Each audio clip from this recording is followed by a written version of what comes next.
ಮಾಡಿ ಇಬ್ಬರಿಗೂ ಏನೋ ಹೇಳಿದ್ದಾರೆ. ಗುಟ್ಟಿನ ವ್ಯಾಪಾರದ ರಹಸ್ಯವೊಂದನ್ನ ಡಿಕೆಶಿ ಹೇಳ್ತಿದ್ದಾರೆ. ಡಿಸೆಂಬರ್ 27ಕ್ಕೆ ಕ್ಲೈಮ್ಯಾಕ್ಸ್ ಚೇಂಜ್ ಆಗುವ ಸುಳಿವು ಕೊಡ್ತಿದ್ದಾರೆ.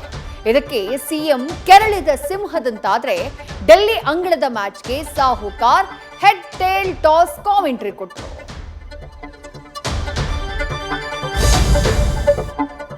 ದೆಹಲಿಗೆ ತೆರಳುವ ಮುನ್ನವೇ ತಂತ್ರಗಳು ಸಿದ್ಧಗೊಳ್ತಾ ಇವೆ. ಡಿಕೆಶಿ ಅಂತೂ ದೈವಿ ಶಕ್ತಿಗಳ ಮೊರೆ ಹೋಗ್ತಿದ್ದಾರೆ. ಶಿವನ ದರ್ಶನದ ಬಳಿಕ ಇವತ್ತು ನಾಗಾ ಸಾಧುಗಳ ಆಶೀರ್ವಾದ ಸಿಕ್ಕಿದೆ. ಇಕ್ಬಾಲ್ ಕೊಟ್ಟ ಮುಹೂರ್ತಕ್ಕೆ ಬಾಲಣ್ಣ ಅದೃಷ್ಟವೇ ಆಧಾರ ಅಂತಿದ್ರೆ ಬಿಜೆಪಿ ಜನವರಿ ಕ್ರಾಂತಿಯ ಕನಸು ಕಾಣ್ತಿದೆ.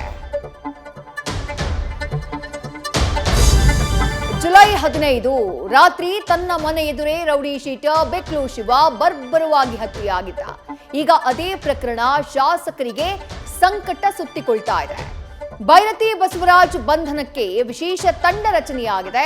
ನಿನ್ನೆಯಿಂದ ಮೊಬೈಲ್ ಸ್ವಿಚ್ ಆಫ್ ಆಗಿದ್ದು ಪುಣೆಯ ಸುತ್ತಮುತ್ತ ಟವರ್ ಟ್ರ್ಯಾಕ್ ಆಗ್ತಿದೆಯಂತೆ. ಫೆಬ್ರವರಿ 7ರಿಂದ ಆರಂಭವಾಗ್ತಾ ಇರೋ T20 ವಿಶ್ವಕಪ್ಗೆ 15 ಆಟಗಾರರ ಬಲಿಷ್ಠ ತಂಡ ಪ್ರಕಟವಾಗಿದೆ. ಹಾಲಿ ಚಾಂಪಿಯನ್ ಪಟ್ಟ ಡಿಫೆಂಡ್ಗಾಗಿ ಸೂರ್ಯಕುಮಾರ್ಗೆ ಪಟ್ಟ ಕಟ್ಟಲಾಗಿದೆ. ವೈಸ್ ಕ್ಯಾಪ್ಟನ್ ಆಗಿದ್ದ ಶುಭ್ಮನ್ ಗಿಲ್ ಶಾಕ್ ಸಿಕ್ಕಿದೆ. 1.5 ವರ್ಷದ ಬಳಿಕ ಇಶಾನ್ ಕಿಶನ್ ಸರ್ಪ್ರೈಸ್ ಎಂಟ್ರಿ ಆಗಿದೆ. ನ್ಯೂಸ್ ಫಸ್ಟ್ ನಿರ್ಭೀತಿಯಿಂದ ನಿಮ್ಮ ಪರವಾಗಿ.